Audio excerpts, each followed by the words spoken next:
Hello, BookTube, and welcome to your Daily Penguin. This is our slow crawl through my Penguin Classics, book by book, and author by author. And I had a laugh because yesterday we did the Penguin Classic Appian, his book on the Civil Wars of Rome. And Matthew at Maybury Book Club said that for a second he glanced at that title and thought it said Arrian, not Appian, and he was really eager. And then he realized, no, it's not one of our few remaining even quasi-sources for the life and career of Alexander the Great, but rather a kind of second-rate Roman historian, largely summarizing other people's work. So I thought it was only fair, since I raised his hopes unfairly, that today we in fact do pay attention to Quintus Curtius Rufus. Not Arrian, another source for the life and career of Alexander the Great. This time the only surviving Latin source. Curtius Rufus is a bit of a mystery. He wrote a long book, comparatively long. We're missing 3 chunks of it, and they're kind of crucial, especially the boyhood of Alexander and the very first book. The very first, what we would now call the very first segment or chapter of his history of Alexander, is missing. And that's singularly unfortunate because it was usually in that book that ancient authors would describe what was going on. Most of them didn't have independently written introductions by other people. That would have struck them as a little strange. Instead, the first book is when the author himself laid out who he was, why he was writing about this subject, how he was, his methodology, that sort of thing. And we don't have that for Curtius Rufus. We're not even really sure of the Quintus part. and no matter how certain scholars sound about the biographical details of Curtius Rufus, there's a lot of doubt as to even when he wrote, when he lived.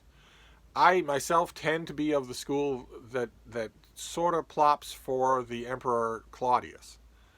It was probably around then that this Curtius Rufus can probably be identified as the Curtius Rufus, as one of the Curtius Rufuses that comes up at that time, and that he's a likely candidate. But we could be ascribing this book to the wrong guy. We could be ascribing this book to a pot-bellied wine merchant who, if he could look forward in time 2,000 years and see what we were doing, would say, what?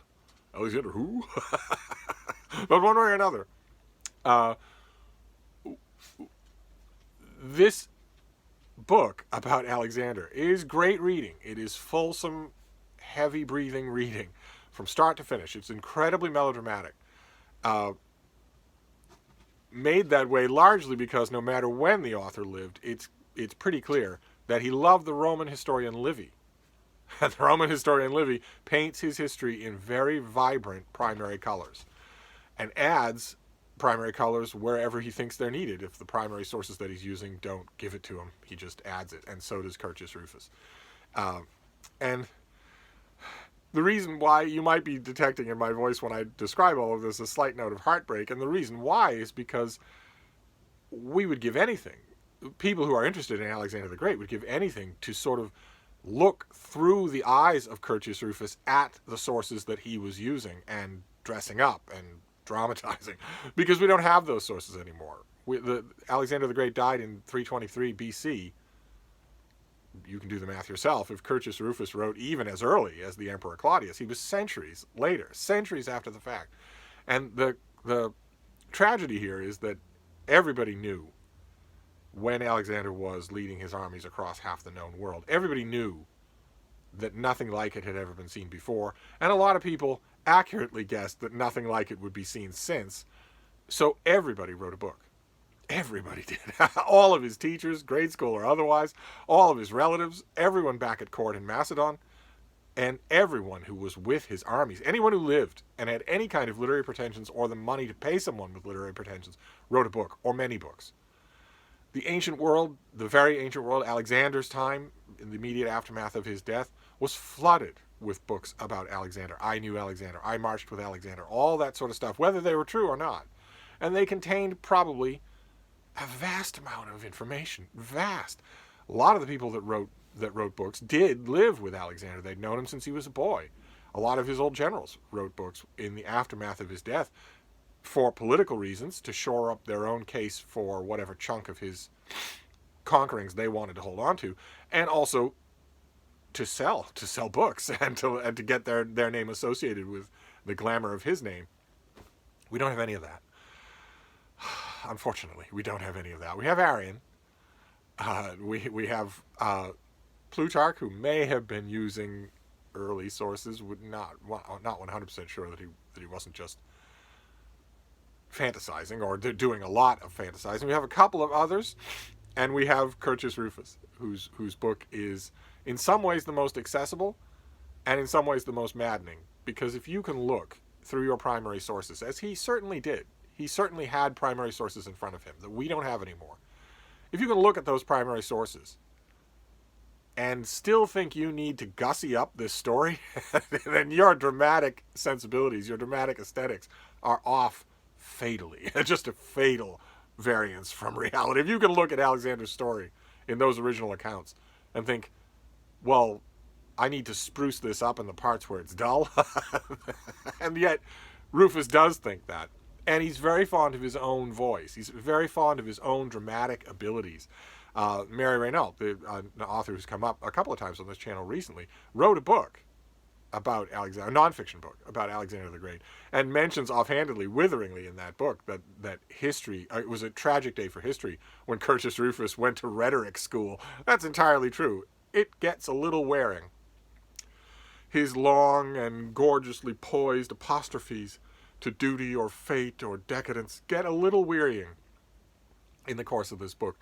You know perfectly well, you don't have to know anything about Alexander the Great. You can just read this book, just read 10 pages, and you'll get the sense right away that Alexander himself never, ever did not live in a world of such apostrophes.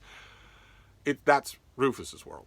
And it is entertaining in its own way. If you can keep your heartbreak at bay, this is a very entertaining book, basically a historical fiction, in the sense that we understand historical fiction today, where a historical novelist is, yes, making things up, but is trying to ground them, to anchor them at key points along the factual line conscientiously.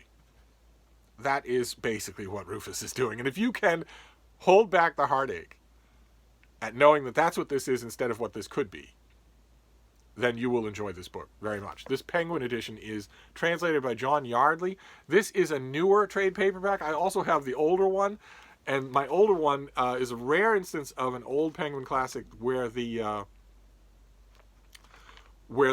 binding is sort of stiffening, and it's in danger of cracking. That almost never happens with Penguin classics of any age, but somehow or other it's happening with this one, even though I've reinforced it. And the main reason that I kept it, since it's the exact same edition, it's the same introduction, it didn't change a thing. The main reason I kept it is for the cover.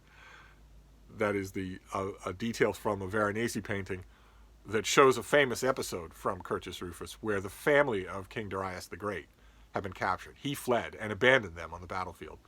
Alexander captures them along with all the train and all the baggage and everything, and displays towards them his customary magnanimity.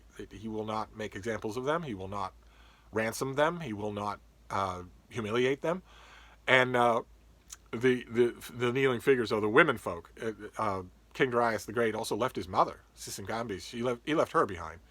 And when they are presented with Alexander and his men, the story in Curtius Rufus, which could be true, it could be true.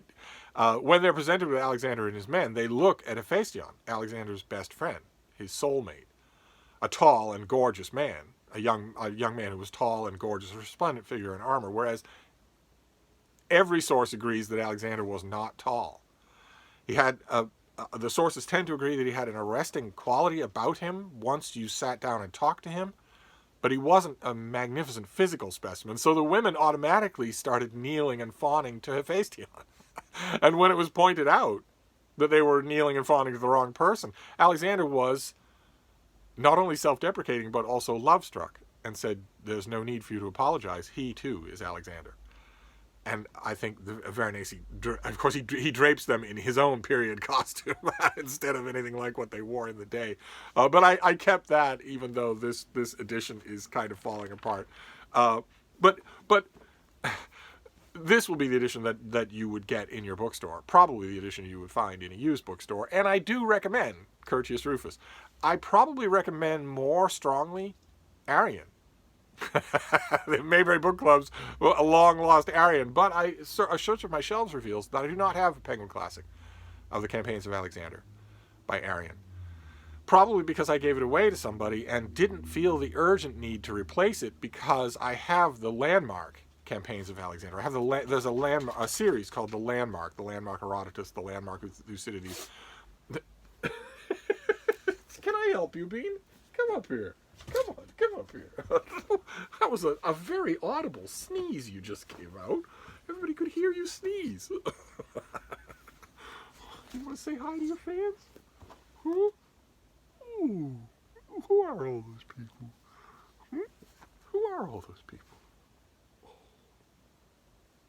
What's on your beanish little mind?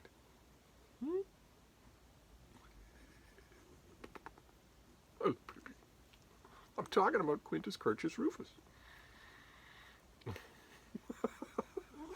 The rumor is on BookTube that you don't like it when I talk to the camera because you're constantly interrupting. Is that true? Oh no, I hope that's not true. Anyway. Oh, I would have needed a forklift to get my basset hound up like that in front of the camera. I had to move the camera to look at her. I couldn't. Anyway, there was a Landmark series. That's what they were called, and they're oversized hardcovers, and they are a standard or a very good English language translation of some classical work, and then extensive maps, extensive introductions, extensive appendices, ancillary essays of all kinds. They're amazing productions, and the Arrian volume is. I no offense to my beloved Penguin Classics, but it's the version to have of Arrian. If you want to have Arrian on your shelf, why not have the whole world of him, all the discussions, all of the maps, everything that we know.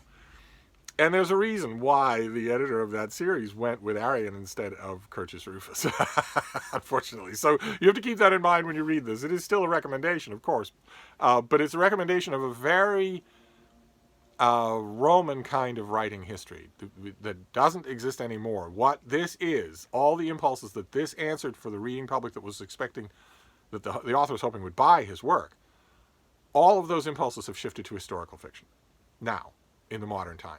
This kind of book still gets written, and all of the artistic choices that the author made in writing this book still get written. Those choices still get made, but they no longer get called history. So you have to keep that in mind when you read this, and if you do, it's enormously entertaining. So there you go. Sorry, Matthew, I don't have Arrian in a Penguin Classic, so I gave you an Alexander source anyway, and that's your Penguin Classic for today. But we'll be back tomorrow with another one. Thank you, BookTube.